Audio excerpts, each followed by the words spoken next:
दोस्तों Undertaker WWE के एक ऐसे रेसलिंग लेजेंड रहे हैं जिन्होंने डब्ल्यूडब्ल्यूई के अभी तक सारे एराज में रेसल किया है और वे कंपनी में तब से थे जब हल्क होगन डब्ल्यूडब्ल्यूई के एक टॉप स्टार थे और वे रेसलिंग के ऑल टाइम ग्रेट रेसलर रहे हैं और अपने पूरे करियर में वे अपने अंडरटेकर की गिमिक के लिए डेडिकेटेड रहे हैं। शुरुआत में वे अपने वेस्टर्न मोर्टिशियन अंडरटेकर की गिमिक में थे, फिर 1994 में वे अपने गिमिक को और एनहेंस करते हैं और पर्पल ग्लव्स और बूट्स में ब्लैक एंड पर्पल लाइटिंग के अंडर वे अपना रिंग एंट्रेंस करते थे। 96 के एंड से और 99 तक अंडरटेकर अपने कैरेक्टर को थोड़ा और मॉडिफाई करते हैं और लॉर्ड ऑफ डार्कनेस के साथ वे अपना रिंग एंट्रेंस करते थे और 99 के साल में उन्होंने अपनी खुद की मिनिस्ट्री फॉर्म कर ली थी जिसे मिनिस्ट्री ऑफ डार्कनेस कहा गया था।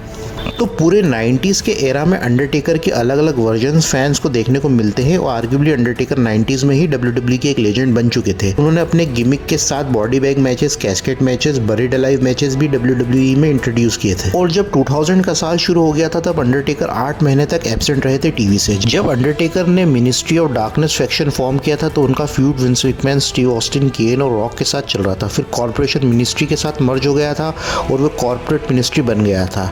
फिर ईयर 1999 के मिड में अंडरटेकर और बिग शो ने अनहोली अलायंस टीम बना ली थी, पर ये टीम बहुत ऑड पेयरिंग थी। सारी मेहनत बिग शो करते थे, अंडरटेकर का इन्वॉल्वमेंट ज़्यादा नहीं रहता था। उस समय अंडरटेकर एक सीरियस ग्रोइन इंजरी से सफ़र कर रहे थे और वे फिजिकली रेसलिंग में अपने आप को बहुत कम इन्वॉल्व करते थे और टीवी पे बस वो दिखते थे और बिग शो को ऑर्डर्स देते थे। और बाद में back stage Undertaker triple H से एक मैच रिफ्यूज़ कर देते हैं और उस टाइम पे अंडरटेकर कैजुअल वियर्स में दिखने लगे थे, सन ग्लासेस, बैंडेना और बाइकर शर्ट्स में, जो इससे पहले अंडरटेकर नहीं दिखे थे। और दिसंबर के एक हाउस शो तक वे अपने मिनिस्ट्री वाले हील कैरेक्टर में ही थे। फिर आर्मेगडन पेपर व्यू में वे शेड्यूल्ड थे, पर लास्ट मोमेंट पर उनका पेक्टोरल मसल टियर हो गया था और ईयर 2000 का रेसलमेनिया भी अंडरटेकर ने मिस किया था। रेसलमेनिया 2000 के मेन इवेंट में ट्रिपल एच ने अपना टाइटल फेटल 4-वे मैच में डिफेंड कर लिया था। फिर अगले बैकलैश पेपर व्यू में रॉक ने ट्रिपल एच से टाइटल अपने नाम कर लिया था। Triple H versus the rock rivalry peak पर थी और मिकमैन हेम्सले फैक्शन उस टाइम पर कंपनी में आग मूत रहा था। रॉक वर्सेस ट्रिपल एच का एक और वर्ल्ड टाइटल मैच सेट हुआ था जजमेंट डे पेपर व्यू में, जो एक आयरन मैच होता है और ये एक स्पेशल मैच था। स्पेशल इसलिए भी क्योंकि शॉन माइकल्स इसमें स्पेशल गेस्ट रेफरी थे। और जजमेंट डे पेपर व्यू से पहले कुछ प्रोमोज आने लगते हैं जो कि किसी के रिटर्न को टीज करते हैं और प्रोमोज में दिखाया जाता है he is coming back from the dead, judgement day is coming, जिससे फैंस की क्यूरियोसिटी बन गई थी कुछ एक्साइटिंग और थ्रिलिंग होने वाला है और फैंस क्लूलेस थे कि आगे क्या होने वाला है। रॉक वर्सेस ट्रिपल एच का आयरन मैच दोनों का अभी तक का one of the greatest match रहा है। पूरा मैच एक्शन से भरा हुआ था और फास्ट पेस था और जब मैच को खत्म होने में 2 मिनट 47 सेकंड का समय रह गया था तो ट्रिपल एच ने 5 फॉल किए थे और रॉक ने 4 किए थे। शेन, स्टेफनी, विंस रिंग में आ जाते हैं ताकि रॉक फाइनल फॉल ना कर सके। रॉक को वे डिस्ट्रैक्ट करते हैं पर रॉक ट्रिपल एच पर पीपल्स एल्बो देके 5 फॉल्स कंप्लीट करके स्कोर लेवल कर लेते हैं। अब 2 मिनट का समय रह गया था। फिर शेन माइकल्स को बाहर खींच लेते हैं। माइकल्स शेन और विंस दोनों को संभालते हैं और रिंग में डीएक्स इंटरफेयर करते हैं और माइकल्स रिंग से नॉकआउट हो जाते हैं और डीएक्स रॉक को असॉल्ट करने लग जाते हैं। तभी judgement day promos Titantron पर शो होने लगते हैं और क्राउड अपनी एज ऑफ द सीट्स पर आ जाता है और अरीना में किड रॉक म्यूजिक प्ले होने लगता है और तभी एक जानी पहचानी पर्सनैलिटी हार्ली डेविडसन बाइक से रिंग की तरफ बढ़ती है और ये पर्सनैलिटी होती है द रिटर्निंग अंडरटेकर की, जो टोटली डिफरेंट पर्सोना में वापस आए थे। Bike, sunglasses, long leather jacket, bandana में और रिंग में आते साथ ही वे पूरे डीएक्स को डिस्ट्रॉय कर देते हैं और पूरी रिंग को साफ कर देते हैं। ट्रिपल एच को चोकस्लैम, फिर ट्रिपल एच को एक टूबस्टोन देते हैं और शॉन माइकल्स मैच को डिस्क्वालीफाई कर देते हैं और ट्रिपल एच मैच जीत जाते हैं। और क्या एंटरटेनमेंट और ओवर द टॉप ड्रामा हुआ था जो बिल्कुल पैसा वसूल था और ट्रिपल एच फिर डब्ल्यूडब्ल्यूई चैंपियन बन जाते हैं और फैंस को नए अंडरटेकर देखने को मिले। उनका Gothic black attire, funeral theme सब चला गया था। अंडरटेकर अब मार्क कॉलोवे बनकर आए थे जिसने अपने कैरेक्टर को अपडेट किया था। और अगले मंडे के रॉक एपिसोड में विंस रॉक को 4-on-1 मैच में शेड्यूल कर देते हैं जिसमें रॉक फेस करेंगे पूरे डीएक्स को और ट्रिपल एच को।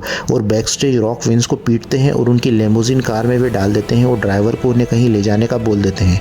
उसी रात रॉक मिकमैन हेम्सले फैक्शन के दूसरे मेंबर्स को भी अपने रास्ते से हटा देते हैं और शो के एंड में रॉक और ट्रिपल एच की फिर से फाइट हो जाती है।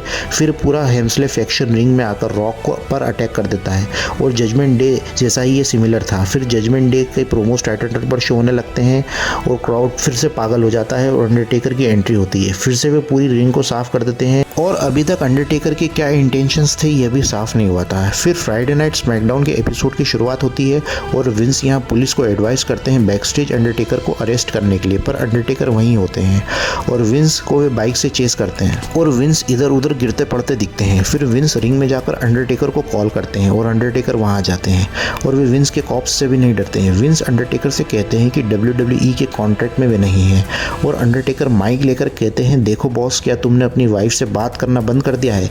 जजमेंट डे से पहले तुम्हारी वाइफ ने मुझे एक फैट कॉन्ट्रैक्ट के अंडर साइन किया है। और अंडरटेकर विंस को पकड़ लेते हैं। फिर शेन चेयर से अंडरटेकर के पीछे से हिट करते हैं। अंडरटेकर इसे सेल नहीं करते हैं और मेन इवेंट में शेन वर्सेस अंडरटेकर का मैच होता है और अंडरटेकर यहाँ शेन को अपनी जैकेट उतारे बिना ही मारते हैं। फिर पूरा मिकमैन हैम्सले फैक्शन आकर अंडरटेकर पर अटैक कर देता है और रॉक वहाँ आकर अंडरटेकर की मदद करते हैं। फिर किंग ऑफ द रिंग 2000 में रॉक अंडरटेकर केन का मैच होता है शेन, विंस और ट्रिपल एच के साथ में। स्पेकुलेशन ये होती है कि अगर ट्रिपल एच, शेन और विंस को कोई पिन करता है तो वे WWE चैंपियन बन जाएगा और रॉक विंस को पिन कर देते हैं और वे WWE चैंपियन बन जाते हैं। और इसके बाद केन और अंडरटेकर टैग टीम मैच में बुक होते हैं एज और क्रिश्चियन के अगेंस्ट और आने वाले हफ्ते में एज और क्रिश्चियन को वो फेस करेंगे चैंपियनशिप के लिए, जिसमें कर्ट एंगल इंटरफेयर कर देते हैं और ब्रदर्स और डिस्ट्रक्शन हार जाते हैं। और अंडरटेकर वर्सेस कर्ट एंगल का मैच सेट हो गया था फुली लोडेड पेपर व्यू में, जिसे टेकर जीत लेते हैं और उनके अगले हफ्ते शेन, बिग शो और Kurt Angle backstage Undertaker को घायल कर देते हैं। फिर अंडरटेकर रिटर्न होते हैं अगस्त 7 रॉ के एपिसोड में और शेन के पीछे वे अपनी गाड़ी दौड़ाते हैं। और अगले हफ्ते रॉ के एपिसोड में क्रिस बेनबॉ वर्सेस अंडरटेकर का मैच सेट होता है, जिसमें केन ने अंडरटेकर पर अटैक किया था और उनका समर स्लैम पेपर व्यू में मैच सेट हो जाता है। और समर स्लैम में उनका मैच हुआ था और अंडरटेकर ने उनका मास मैच के बीच में उतार लिया था। सर्वाइवर सीरीज पेपर व्यू में कर्ट एंगल ने अंडरटेकर को हराया था WWE चैंपियनशिप के लिए चीटिंग से, जहां मैच के एंड सेगमेंट में एंगल रिंग के अंडरनीथ घुस जाते हैं। जब अंडरटेकर उन्हें रिंग से निकालते हैं और लास्ट राइट देकर पिन करते हैं तो रेफरी नोटिस करता है कि ये कोई और व्यक्ति है और एंगल पीछे से टेकर को रोल ओवर पिन करके मैच जीत जाते हैं। और एंगल ने अपने टाइटल को डिफेंड भी कर लिया था आर्मेगडन पेपर व्यू 6 मैन हेल इन अ सेल मैच में। फिर टेकर 2001 की शुरुआत करते हैं जीत के साथ रिकीशी के अगेंस्ट, जिसमें उन्हें स्पॉट मिलता है ट्रिपल थ्रेट मैच में जो है स्मैकडाउन में, जो होगा नंबर 1 कंटेंडर WWE चैंपियनशिप के लिए, जिसमें केन और स्टीव ऑस्टिन भी होंगे। उनके मैच में रिकीशी इंटरफेयर करते हैं और स्टीव ऑस्टिन टेकर को पिन कर देते हैं और टेकर यहाँ WWE चैंपियनशिप से बाहर हो जाते हैं। अब अंडरटेकर को 2001 रॉयल रंबल जीतना होगा WWE चैंपियनशिप अपॉर्चुनिटी के लिए। अंडरटेकर रंबल में 25 नंबर पर एंटर होते हैं और यहाँ फिर से रिकीशी टेकर को एलिमिनेट कर देते हैं और यहाँ केन और अंडरटेकर एक साथ हो जाते हैं और बस अब वे अपना डिस्ट्रक्शन फैलाने ही वाले हैं। 25 जनवरी स्मैकडाउन के एपिसोड में वे फिर से रीयूनाइट हो जाते हैं और रिकीशी और हाकू को वे टैग टीम मैच में डिफीट कर देते हैं। फिर उन्हें No Way Out pay per view में उन्हें टैग टाइटल्स मिला था ट्रिपल थ्रेट टेबल्स मैच में, जहां डेडली बॉयज अपने टाइटल को रिटेन कर लेते हैं। और उसी पेपर व्यू में ट्रिपल एच ने स्टीव ऑस्टिन को डिफीट किया था 3 स्टेजेस ऑफ हेल मैच में। और फिर अगले मंडे ट्रिपल एच एक प्रोमो कट करते हैं और वे कहते हैं कि कंपनी में उन्होंने सारे टॉप के मेजर स्टार्स को हराया है, जिसमें WWE चैंपियन रॉक भी शामिल है। और वहीं अंडरटेकर की एंट्री होती है और वे ट्रिपल एच को रिमाइंड कराते हैं कि उन्होंने टेकर को अभी तक किसी पेपर व्यू में नहीं हराया है और उन्हें रेसलमेनिया 17 के लिए वे चैलेंज कर देते हैं। और back stage commissioner William Regal को उनके मैच को फाइनलाइज कराते हैं, जब केन ने स्टेफनी को बालकनी से ऊपर उठाया रखा था, जो फोर्स करता है रीगल को उनके मैच को फाइनलाइज करने के लिए। रेसलमेनिया 17 में टेकर वर्सेस ट्रिपल एच का मैच बहुत शानदार हुआ था और एक एक्सीलेंट शोडाउन था दोनों लेजेंड्स का, जो आगे आने वाले 10 सालों के बाद भी कंटिन्यू रहा था। ट्रिपल एच ने टेकर को कड़ी टक्कर दी थी, पर अंडरटेकर ने फाइनली द गेम को डिफीट किया। और अगले Monday triple H Steve Austin versus the rock के स्टील केज मैच में इंटरफेयर करते हैं और ऐसा लगा कि ट्रिपल एच रॉक की हेल्प करेंगे और वे फेस हो जाएंगे, पर ऐसा नहीं होता है और रॉक को वे पेडिग्री देकर ऑस्टिन के साथ हो जाते हैं। और शॉकिंगली ट्रिपल एच और स्टीव ऑस्टिन एक साथ हो जाते हैं, जो इससे पहले एक दूसरे को तहस नहस करने पर तुले थे, अब यूनाइट हो गए हैं और वे अब सामना करेंगे ब्रदर्स और डिस्ट्रक्शन का। अप्रैल 19 स्मैकडाउन के एपिसोड में केन और अंडरटेकर ने टैग टीम चैंपियनशिप जीत ली थी एज और क्रिश्चियन से। और उसी मैच में ऑस्टिन और ट्रिपल एच इंटरफेयर करते हैं और उन्हें अटैक कर देते हैं और अपना मैसेज वे उन तक पहुंचा देते हैं। यहाँ पर ट्रिपल एच इंटरकॉन्टिनेंटल चैंपियन थे और स्टीव ऑस्टिन WWE चैंपियन थे। बैकलैश पेपर में उनका मैच सेट हुआ था ब्रदर्स ऑफ डिस्ट्रक्शन के साथ में, जिसमें जो हारेगा वो अपनी चैंपियनशिप लूज कर देगा। और यहाँ ट्रिपल एच और ऑस्टिन अपना टाइटल डिफेंड कर लेते हैं और साथ में वे टैग टाइटल्स भी उन्होंने अपने नाम कर लिए थे। इसके बाद ट्रिपल एच क्वाड इंजरी के चलते कुछ टाइम के लिए टीवी से ऑफ हो गए थे, लेकिन उससे पहले दोस्तों यहाँ पर हम ट्रिपल एच और ऑस्टिन के 2 मैन पावर ट्रिप पर एक सेपरेट वीडियो में डिस्कस करेंगे और स्टोरी को हम अंडरटेकर के करियर के अकॉर्डिंग ही आगे बढ़ाएंगे। फिर आगे जजमेंट डे 2001 में WWE चैंपियनशिप मैच हुआ था टेकर वर्सेस ऑस्टिन का, जिसमें विंस मैकमैन और ट्रिपल एच इंटरफेयर करते हैं, जिससे टेकर अपनी 4th WWE टाइटल को कैप्चर नहीं कर पाते। और जजमेंट डे पेपर-व्यू से पहले ही अंडरटेकर की पर्सनल लाइफ को स्टोरी लाइन में इन्वॉल्व किया जाता है और जजमेंट डे के बाद अंडरटेकर के घर की फुटेजेस को दिखाया जाता है, जहां पर उनकी वाइफ सैरा उनके घर में उनकी रूटीन एक्टिविटीज़ करते देखी गई थी। जो स्टॉकर टेकर के घर पर नज़र रख रहा था उसे माइक्रोफोन पर बात करते देखा गया था और अंडरटेकर को भी उनके घर में दिखाया जाता है और उनकी प्राइवेट लाइफ को टीवी पर दिखाया जाता है। अंडरटेकर को जब इसके बारे में पता चलता है तो अंडरटेकर इससे बहुत नाराज़ होते हैं और विंस से जाकर वे पूछते हैं कि ये सब कौन कर रहा है। जून 18 रॉ के एपिसोड में वो स्टॉकर रिवील होता है जो होते हैं Damon Dallas page. King of the ring paper-view में उनका अनसैंक्शन्ड मैच होता है जो ऑफिशियली मैच कार्ड में भी नहीं होता है। फिर जुलाई 5 स्मैकडाउन के एपिसोड में अंडरटेकर WCW चैंपियनशिप मैच में इंटरफेयर करते हैं और पेज हार जाते हैं। यहाँ से इन्वेजन स्टोरी WWE में स्टार्ट हो गई थी, जिसमें WCW के मिड कार्ड टैलेंट्स WWE में इन्वेट करते हैं और इस पर हम एक कोई दूसरे सेपरेट वीडियो में बात करेंगे।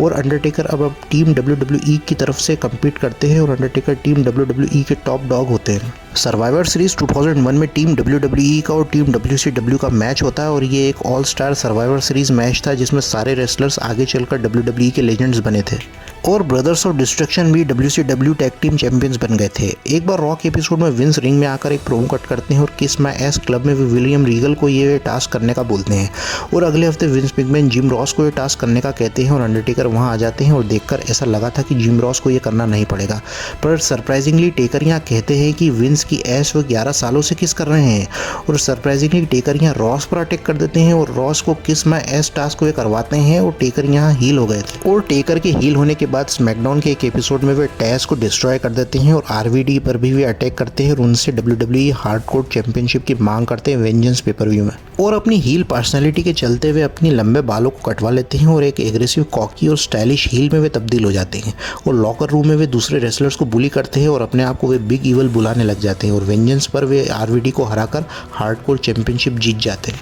2002 के स्टार्ट में अंडरटेकर रॉयल रंबल में एंटर करते हैं और उन्हें न्यू कमर मेवन सरप्राइजिंगली एलिमिनेट कर देते हैं और ये एक बहुत बड़ी अपसेट थी और रॉक ने इस अपसेट पर मजाक किया था और अंडरटेकर ने उनके मैच में इंटरफेयर किया था जो होता है number 1 contender WWE undisputed championship के लिए। फिर फरवरी 7 स्मैकडाउन के एपिसोड में रॉक टेकर के हार्डकोर चैंपियनशिप मैच में इंटरफेयर करते हैं और मेवन टेकर से जीत जाते हैं। नो वे आउट 2002 में टेकर वर्सेस द रॉक का मैच होता है जिसमें यहाँ रिक फ्लेयर इंटरफेयर कर देते हैं और रॉक यहाँ टेकर को हरा देते हैं और इसके बाद यहाँ टेकर फ्लेयर को चैलेंज कर देते हैं रेसलमेनिया 18 के लिए, पर रिक फ्लेयर टेकर को रिफ्यूज़ कर देते हैं कि वे को ओनर हैं WWE के और वे कम्पीट नहीं कर सकते और अपने चैलेंज को फाइनलाइज करने के लिए टेकर यहाँ रिक फ्लेयर के बेटे डेविड पर अटैक कर देते हैं और फ्लेयर अपने को ओनरशिप से इस्तीफा दे देते हैं और टेकर के चैलेंज को वे एक्सेप्ट कर लेते हैं। टेकर वर्सेस फ्लेयर का रेसलमेनिया मैच सेट हो जाता है। रेसलमेनिया 18 पर टेकर वर्सेस फ्लेयर मैच एक ओल्ड स्कूल क्लासिक होता है और यहाँ अंडरटेकर फ्लेयर को हरा देते हैं और फ्लेयर ने भी अपनी तरफ से मैच में एक अच्छी कम्पिटिटिवनेस दिखाई थी। इस जीत के बाद अंडरटेकर की मुश्किलें बढ़ने वाली थी क्योंकि अब WWE में फर्स्ट ड्राफ्ट होने वाला था और रिक फ्लेयर यहाँ अंडरटेकर को पिक करते हैं और अंडरटेकर इससे बहुत नाराज़ हो जाते हैं क्योंकि उन्हें फ्लेयर के अंडर काम करना पड़ेगा। तो WWE के पहले ड्राफ्ट के बाद रॉ में रिक फ्लेयर शो को स्टार्ट करते हैं और ट्रिपल एच को वे अनडिस्प्यूटेड WWE चैंपियन क्राउन करने वाले थे, तभी अंडरटेकर वहां आ जाते हैं और वे फ्लेयर को कहते हैं कि उन्होंने टेकर को रॉ में इसलिए ड्राफ्ट किया है कि वे वीकली बेसिस पर उन्हें एम्बेरस कर सकें। यहाँ फ्लेयर को वे रिमाइंड कराते हैं कि उन्होंने फ्लेयर को रेसलमेनिया 18 में हराया था और ट्रिपल एच को भी वे रेसलमेनिया 17 में हरा चुके हैं। फिर ट्रिपल एच वहाँ आ जाते हैं और वे अपना टाइटल क्लेम कर लेते हैं और ट्रिपल एच कहते हैं कि वो कल था और ये आज है और वे अब WWE अनडिस्प्यूटेड चैंपियन है और डेडमैन मुझे फिर नहीं कभी हरा पाएगा। ट्रिपल एच वर्सेस अंडरटेकर का WWE undisputed championship match set हो जाता है बैकलैश पेपर-व्यू में। पर यहाँ पर एक ट्विस्ट हो जाता है, अलग अलग ब्रांड्स के स्टार्स WWE अनडिस्प्यूटेड चैंपियनशिप के लिए आपस में कम्पीट कर सकते हैं और विंस मैकडाउन के एपिसोड में ये ऐलान करते हैं कि रिक फ्लेयर अंडरटेकर को चॉइस नहीं कर सकते ट्रिपल एच के अगेंस्ट WWE चैंपियनशिप के लिए और विंस के पास अथॉरिटी है कि वे अपने हिसाब से ट्रिपल एच के अगेंस्ट चैलेंजर को चॉइस करें। विंस मैकमैन यहाँ स्मैकडाउन के सुपरस्टार को चाहते हैं कि वे ट्रिपल एच को चैलेंज करें। वे हल्क होगन को चॉइस करते हैं। हल्क होगन ने भी अपना रिटर्न किया था और वे अपने classic red and yellow attire में आए थे और ट्रिपल एच और हल्क होगन का कन्फ्रंटेशन होता रॉ में और रिक फ्लेयर ने अब टेकर से बड़ा पंगा ले लिया था। और अगले हफ्ते अंडरटेकर बहुत गुस्सा हो जाते हैं और पूरे शो को वे बंदी बनाने की धमकी देते हैं और रिक फ्लेयर यहाँ आकर कहते हैं कि उन्होंने गलती करी थी और विंस के पास अथॉरिटी है कि वह अपनी तरफ से नंबर 1 कंटेंडर को चूज करे। रॉ का दूसरा सुपरस्टार बैकलैश पेपर व्यू के बाद टाइटल के लिए चैलेंज कर सकता है और टेकर फ्लेयर को यह भी कहते हैं कि वे टेकर से अपनी रेसलमेनिया की हार का बदला ले रहे हैं। WWE अनडिस्प्यूटेड टाइटल के सबसे ज़्यादा वही डिजर्व करते हैं। तभी वहाँ ग्लास शटर हो जाता है और स्टीव ऑस्टिन की एंट्री हो जाती है और स्टीव ऑस्टिन भी WWE चैंपियनशिप की मांग करते हैं और बैकलैश पेपर व्यू में अंडरटेकर वर्सेस स्टीव ऑस्टिन का मैच सेट हो जाता है number 1 contender WWE undisputed championship के लिए। और स्पेशल रेफरी होंगे रिक फ्लेयर। टेकर यहाँ ऑस्टिन को हरा देते हैं और फाइनल पिन के समय ऑस्टिन का फुट रिंग पर था। उसी रात टेकर ट्रिपल एच और हल्क होगन के मैच में भी इंटरफेयर करते हैं जिसकी वजह से होगन जीत जाते हैं WWE undisputed championship. Judgement Day pay per view में टेकर वर्सेस होगन का मैच होगा WWE चैंपियनशिप के लिए और यहाँ पर अंडरटेकर वर्सेस होगन की राइवलरी की एक झलक देखने को मिलती है क्योंकि टेकर ने ही होगन से अपना फर्स्ट WWE टाइटल जीता था सर्वाइवर सीरीज 1991 में, जिसमें रिक फ्लेयर ने इंटरफेयर किया था। उस टाइम पर होगन ने टेकर पर उनकी नेक को इंजर्ड करने का आरोप भी लगाया था। अंडरटेकर वर्सेस हल्क होगन का लिंक आपको डिस्क्रिप्शन में मिलेगा, आप वहाँ पर चेक कर सकते हैं। अंडरटेकर वर्सेस हल्क होगन के मैच का बिल्डअप बहुत इंटरेस्टिंग रहता है जिसमें हल्क होगन ने टेकर की बाइक को चुरा लिया था और उसे डिस्ट्रॉय कर दिया था। फिर टेकर ने भी उनकी बाइक से होगन को बांधकर पूरे अरीना में घसीटा था। ये स्टफ काफ़ी इंटरटेनिंग था। और जब जजमेंट डे पेपर व्यू में टेकर वर्सेस होगन का मैच होता है तो होगन अपने फिजिकल पेस को लैक करते दिखते हैं और उन्हें रेसलिंग मूव्स को भी परफॉर्म करने में परेशानी दिख रही थी। पर मैच के एंड में विंस इंटरफेयर करने आ जाते हैं और उसका फायदा उठाकर अंडरटेकर जीत जाते हैं और वे अब अनडिस्प्यूटेड WWE चैंपियन बन गए थे। और अगले मंडे टेकर RVD पर अटैक कर देते हैं और टेकर कहते हैं कि रॉ को वे स्टार्ट करेंगे क्योंकि वे अब चैंपियन हैं। तब RVD रिंग में आकर टेकर पर अपने मार्शल आर्ट्स के मूव से फाइट बैक करते हैं। फिर टेकर फ्लेयर से RVD के अगेंस्ट मैच की डिमांड करते हैं और फ्लेयर उनके अनडिस्प्यूटेड टाइटल को लाइन पर रखते हैं। फिर रॉ मेन इवेंट में टेकर वर्सेस RVD का मैच होता है टाइटल के लिए और यहाँ मैच के क्लोजिंग मोमेंट्स पर RVD अपना रोलिंग थंडर टेकर पर मारते और पिन करते हैं तो टेकर का फुट रोप्स पर होता है पर रेफरी पिन करता है और RVD जीत जाते हैं। फिर फ्लेयर रिंग में आकर कहते हैं कि टेकर का फुट रोप्स पर था और मैच फिर से रीस्टार्ट होता है और टेकर अपना फिनिशर RVD पर मारते हैं और वे अपने टाइटल को डिफेंड कर लेते हैं। और अगले हफ्ते टेकर का टॉमी ड्रीमर के साथ मैच होता है और ड्रीमर अपने साथ एक बाल्टी को लेकर आए थे जिसमें वे अपनी उल्टी करते हैं। टेकर उस बाल्टी को ड्रीमर पर ही डाल देते हैं और फिर अचानक जेफ हार्डी पीछे से टेकर को हिट करते हैं और टेकर ड्रीमर पर गिर जाते हैं। फिर यहाँ से जेफ हार्डी और टेकर का एक फ्यूड स्टार्ट हो जाता है और बैक स्टेज टेकर जेफ के भाई मैट हार्डी पर अटैक कर देते हैं। और स्मैकडाउन पर एक बैटल रॉयल होती है जिसमें होगन और ट्रिपल एच को विनर होते हैं और उनका मैच होता है जिसमें ट्रिपल एच होगन को हरा देते हैं और ट्रिपल एच नंबर 1 कंटेंडर बन गए थे टेकर के अनडिस्प्यूटेड टाइटल के लिए। रॉ में टेकर वर्सेस हार्डी बॉयज़ का फ्यूड कंटिन्यू रहता है और यहाँ हार्डी बॉयज़ दोनों लेडर से टेकर पर अटैक करते हैं और फिर टेकर जेफ हार्डी के मैच में इंटरफेयर भी करते हैं। जब उनका मैच रेवन के साथ चल रहा होता है उन्हें हैंडकफ्स करके वे दोनों ब्रूटली असॉल्ट करते हैं। फिर किंग ऑफ द रिंग 2002 में टेकर वर्सेस ट्रिपल एच का मैच होता है जो उनके प्रीवियस इनकाउंटर से थोड़ा हल्का मैच था। उनके मैच में कॉमेंट्री कर रहे पॉल हेमन यहाँ बार बार अपनी कमेंट्री में ब्रॉक लेसनर का नाम ले रहे थे। वे कहते हैं कि ब्रॉक लेसनर ने King of the Ring tournament जीत लिया है। फिर रॉक वहाँ आ जाते हैं और कमेंट्री करने लग जाते हैं। फिर टेकर लड़ते हुए बाहर आ जाते हैं और रॉक को वे हिट करते हैं। फिर रॉक टेकर से रिंग के बाहर ही लड़ने लग जाते हैं। रॉक चेयर से टेकर को एम करते हैं पर चेयर ट्रिपल एच को लग जाता है।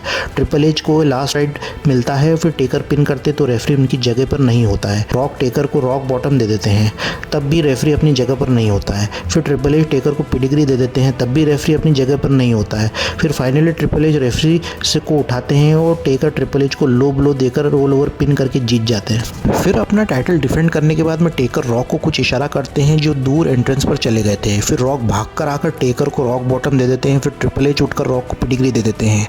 गजब तमाशा है भाई। फिर रॉक नंबर 1 कंटेंडर बन गए थे टेकर के टाइटल के लिए। अगले मंडे टेकर और जेफ हार्डी का मैच होता है जिसमें टेकर जेफ हार्डी को कंप्लीटली डिस्ट्रॉय कर देते हैं और जब टेकर वहां से जाने लग जाते हैं तो जेफ फिर से टेकर को चैलेंज कर देते हैं लेडर मैच में अनडिस्प्यूटेड टाइटल के लिए।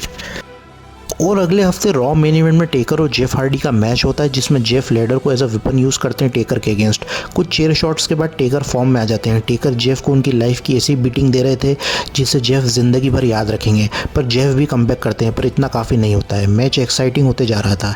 जेफ टेकर को अच्छी चुनौती दे रहे थे पर द डेडमैन को डिफीट करना इतना आसान नहीं। टेकर फाइनली लेडर पर चढ़कर टाइटल उतार लेते हैं और जीत जाते हैं और जेफ को लास्ट राइड दे देते हैं। और जब टेकर वहाँ से जाने लग जाते हैं तो तो जेफ एक बार फिर से अंडरटेकर को चैलेंज कर देते हैं कि उनमें और ताकत बाकी है। फिर अंडरटेकर रिंग में आते हैं और ऐसा लगा कि जेफ की ये डेथ विश होगी, पर टेकर जेफ के हाथ को रेस करते हैं और जेफ को अपनी तरफ से एक साइन ऑफ रिस्पेक्ट देते हैं और क्राउड स्टैंडिंग ओवेशन देता है अंडरटेकर और जेफ हार्डी को। और अब अंडरटेकर फेस हो गए थे। और फिर स्मैकडाउन में टेकर अपना टाइटल डिफेंड करते हैं कर्ट एंगल के अगेंस्ट और उनका मैच ड्रॉ हो जाता है। फिर वेंजेंस पेपर व्यू में ट्रिपल थ्रेट मैच सेट होता है Rock versus Taker versus Kurt Angle का, और रॉक अपना 7th टाइटल क्लेम करते हैं जो रॉक ने एंगल को पिन करके जीता था और अंडरटेकर पिन को रोक नहीं पाते। फिर रॉक अपना अनडिस्प्यूटेड टाइटल हारते हैं ब्रॉक लेसनर से समरस्लैम पेपर व्यू में और टेकर ने टेस्ट को उसी पेपर व्यू में हराया था। फिर टेकर स्मैकडाउन ब्रांड में ड्राफ्ट हो गए थे। क्रिस बेनोट और कर्ट एंगल का मैच होने वाला था नंबर 1 कंटेंडर के लिए और उनके मैच में स्टेफनी आकर उनसे ट्रिपल थ्रेट मैच में डिक्लेयर कर देती हैं और टेकर यहाँ मैच जीत जाते हैं और वे अब ब्रॉक लेसनर के टाइटल के नंबर 1 कंटेंडर बन जाते हैं। फिर टेकर और लेसनर का एक इंटरव्यू सेगमेंट होता है जिसमें ब्रॉक लेसनर अपने एमेच्योर अचीवमेंट्स की बात करते हैं। उन्होंने कंपनी के सारे करंट रेसलर्स को हराया था और वे अनडिस्प्यूटेड चैंपियन है।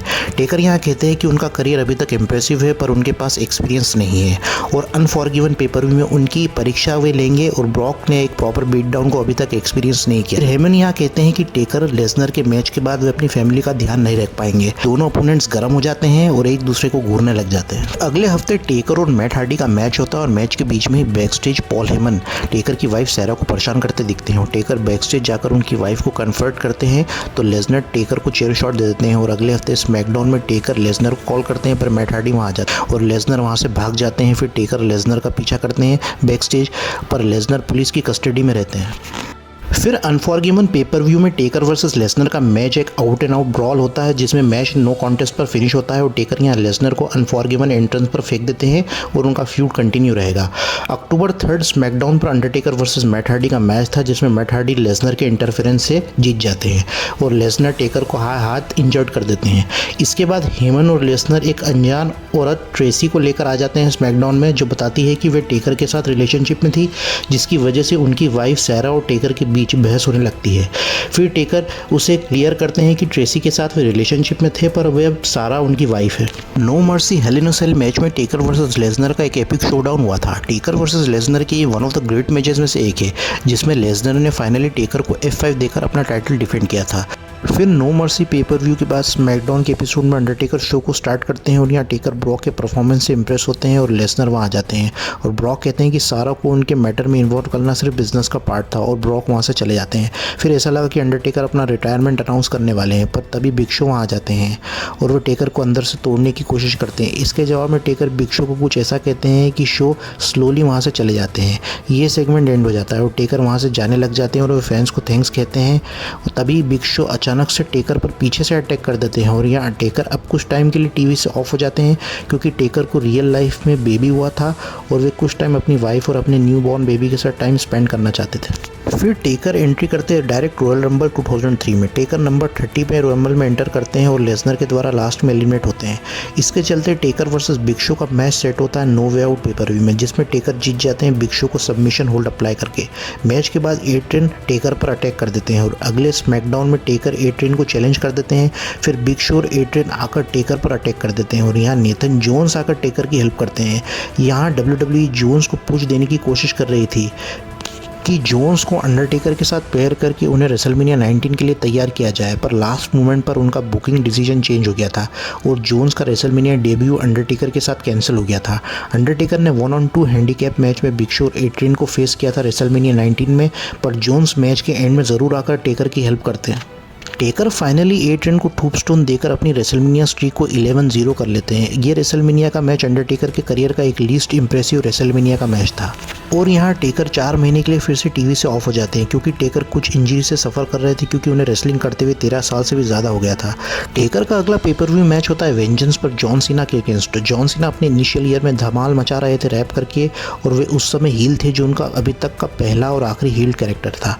सीना अपने कुछ प्रोमोज में अपने आप को स्मैकडाउन ब्रांड का लेजेंड कहते हैं। तो ये बात अंडरटेकर को कतई पसंद नहीं आती, क्योंकि टेकर ने सीना को हैंडशेक किया था जब सीना कंपनी में नए नए आए थे, पर अब सब बदल गया था। फिर वेंजेंस पेपर व्यू में इनका मैच सेट होता है old school versus new school में, जिसमें टेकर सीना को हरा देते हैं और उसके 2 हफ्ते बाद स्मैकडाउन के एपिसोड में सीना यहाँ टेकर को हरा देते हैं और टेकर की यहाँ बिग शो और ए ट्रेन के साथ राइवलरी भी कंटिन्यू चल रही थी। फिर टेकर वर्सेस ए ट्रेन का summer slam pay per view match set होता है, जिसमें टेकर यहाँ जीत गए थे। उसी दौरान ब्रॉक लेसनर फिर से हील हो गए थे और विंस के साथ वे अलाइन हो गए थे। लेसनर वर्सेस कर्ट एंगल का 60 मिनट आयरन मैन मैच होता है, जिसमें लेसनर जीत जाते हैं और एपिसोड में विंस नए टाइटल होल्डर को रिवॉर्ड करते हैं। फिर टेकर उन्हें इंटरप्ट करते हैं और लेसनर को चैलेंज करते हैं। फिर SmackDown manager Stephanie Lesnar versus Taker का No Mercy match WWE championship के लिए बुक करती हैं और विंस यहाँ स्टेफनी से कहती कि अगर वे लेसनर वर्सेस टेकर का मैच बुक करती हैं तो उन्हें भी विंस के साथ फादर वर्सेस डॉटर का मैच रेसल करना होगा नो मर्सी पेपर व्यू में। तभी लेसनर अंडरटेकर पर अटैक करने की कोशिश करते हैं, पर द डेडमैन लेसनर को एक ह्यूज चोक स्लैम दे देते हैं और उसके अगले स्मैकडाउन मैच में टेकर लेसनर को बाइकर्स चेन मैच के लिए चैलेंज करते हैं। फिर नो मर्सी पेपर व्यू में टेकर वर्सेस लेसनर का बाइकर्स चेन मैच होता है, जहां सब टेकर के अगेंस्ट जा रहा था, जिसमें टेकर WWE टाइटल को जीतने में नाकाम रहते हैं और विंस का भी स्टेफनी के साथ मैच होता है, जिसमें स्टेफनी विंस से हार जाती है और Vince SmackDown manager Paul Heyman को बना देते हैं। फिर अगले स्मैकडाउन के एपिसोड में हेमन टेकर को 1-on-2 हैंडीकैप मैच में लेसनर और बिग शो के अगेंस्ट बुक करते हैं। टेकर ने बिग शो को पिन कर दिया था, तो हेमन वहां आकर इसे 2 आउट ऑफ 3 फॉल्स मैच कर देते हैं। फिर वे रिंग के बाहर रेसलिंग करने लग जाते हैं, तो हेमन इसे नो काउंट आउट मैच कर देते हैं। फिर बिग शो ने चेयर यूज़ किया था, तो हेमन इसे नो डिस्क्वालिफिकेशन मैच कर देते हैं, पर टेकर स्मार्टली दोनों अपोनेंट्स को स्टील चेन से मारकर मैच जीत लेते हैं और मैच खत्म होने के बाद बिग शो और लेसनर अपने अपने फिनिशर टेकर पर अप्लाई करते हैं। विंस वहां आ जाते हैं और वो टेकर को कहते हैं वे किसके अगेंस्ट अपना मैच चाहते हैं और टेकर यहाँ विंस का नाम ले लेते हैं और मैच होगा बरीड अलाइव मैच। फिर नेक्स्ट वीक स्मैकडाउन के एपिसोड में टेकर एक इंटरव्यू देते हैं, जिसमें वे बताते हैं कि विंस के साथ उनका फ्यूड अब पर्सनल हो गया है। सर्वाइवर सीरीज़ में उन्हें WWE में 13 साल हो जाएंगे और इन 13 सालों में विंस ने टेकर के साथ बस धोखा ही किया है और अपने एम्प्लॉयज़ की वे रिस्पेक्ट नहीं करते हैं। फिर सर्वाइवर सीरीज़ में टेकर वर्सेस विंस का मैच होता है, जो कोई रेसलिंग मैच नहीं होता है। यहाँ टेकर विंस पर अपनी भड़ास निकालते हैं और टेकर विंस को डिस्ट्रॉय कर देते हैं, पर जब वे लड़ते लड़ते वे ग्रेव के पास आ जाते हैं तो विंस यहाँ थोड़ा कमबैक करते हैं और ग्रेव की शफल से वे टेकर को मारते हैं, पर इतना काफ़ी नहीं होता है। टेकर फिर विंस को ग्रेव में डाल देते हैं, पर टेकर जैसे ही डंप ट्रक पर चढ़ने वाले ही होते हैं, ह्यूज एक्सप्लोजन होता है और केन वहाँ आ जाते हैं और विंस को वे जितवा देते हैं और टेकर को ग्रेव में दफन कर देते हैं। विंस और टेकर का जो मैच हुआ था वो ठीक ठाक था, पर केन के इन्वॉल्वमेंट से अब अंडरटेकर के कैरेक्टर को एक और ट्विस्ट दे दिया जाता है और फैंस फिर से ये सोचने में मजबूर हो जाते हैं कि अब आगे क्या होगा। और दोस्तों, यहाँ पर अंडरटेकर का अमेरिकन बैडेस वाली गिमिक का एंड हो जाता है और अंडरटेकर का अमेरिकन बैडेस कैरेक्टर टेकर की रियल लाइफ पर्सोना ही थी और उसके बाद उन्होंने रेसलमेनिया 20 में अपनी वापसी करी थी, जहां उनका मैच हुआ था केन के साथ और अपनी वापसी में वे डेडमैन के अवतार में वापस आए थे, जिसका वीडियो भी हमारे चैनल पर अवेलेबल है, आप देख सकते हैं। तब तक आप स्टे अपडेटेड रहिएगा wrestling stories and facts channel में।